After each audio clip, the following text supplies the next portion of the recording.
அண்ணே, நீங்கள் நிறைய வீடியோ ஒரு நாளைக்கு 10க்கு மேலே வீடியோ போடுறீங்கண்ணே. ஆமாம் கோபாலு, போடுறேன். நான் எதை போடுறேன்? திருக்குறள், கபீர்தாசரை பற்றி, அவருடைய தோஹா தமிழ், ஹிந்தி, இங்கிலீஷ், பொன்னியின் செல்வன், மகாகவி பாரதியார் கவிதை, திருக்குறள், இப்படி போடுறேன். ஆமாண்ணே, சூப்பராக பண்ணுறீங்களண்ணே. கோபாலு, நல்லா புரிஞ்சிக்கணும்.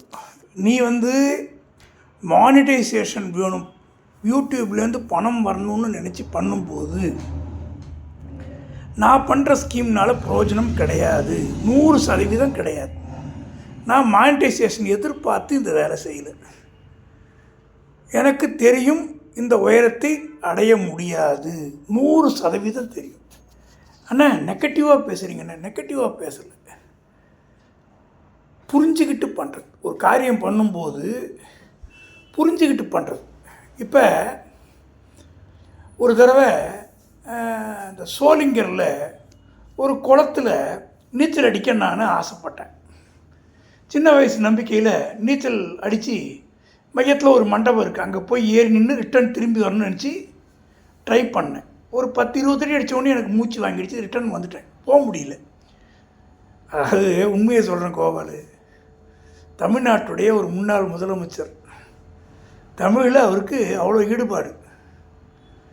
திருக்குறளுக்கு உரை எழுதியிருக்கார், என்ன சினிமாவுக்கு வசனம் எழுதியிருக்கார். தமிழ் மேலே அவருக்கு காதல். நல்ல அற்புதமான தமிழ் அறிஞர். அதாவது அவர் நிறைய விஷயங்களை அழகாக பேசுவார், கவிதை எழுதுவார், சினிமாவுக்கு பாட்டெலாம் எழுதியிருக்கார். அவர் ஒரு தடவை சொன்னார், எனக்கு என் உயரம் தெரியும் அப்படின்னு.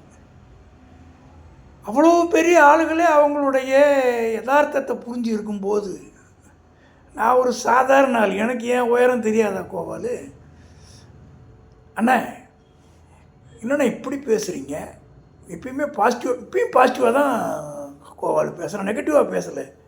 நெகட்டிவாக எண்ணம் வந்தால் நான் வீடியோவே போட முடியாது, நீ அதெல்லாம் புரிஞ்சுக்கணும். இன்றைக்கி கூட கபீர்தாசருடைய தோஹா தமிழ், இங்கிலீஷ், ஹிந்தியில் போட்டிருக்கேன், புரியுதா? ஆனால் நான் முயற்சி பண்ணுறதுல இந்த கோபாலுன்னு தனித்துவ உரையாடல் கூட பேசுகிறேன் பாரு, இது ஒன்று தான் ஸ்ட்ரைக் ரேட்டுன்னு சொல்லுவாங்க. நல்ல வெற்றி ஓரளவுக்கு கிடைக்கிது, வேறு எதுக்குலையும் கிடைக்கல. நான் உனக்கு என்னென்ன பண்ணால் சக்ஸஸ் ஆக முடியும் நான் சொல்கிறேன் கோபாலு, சரிண்ணே.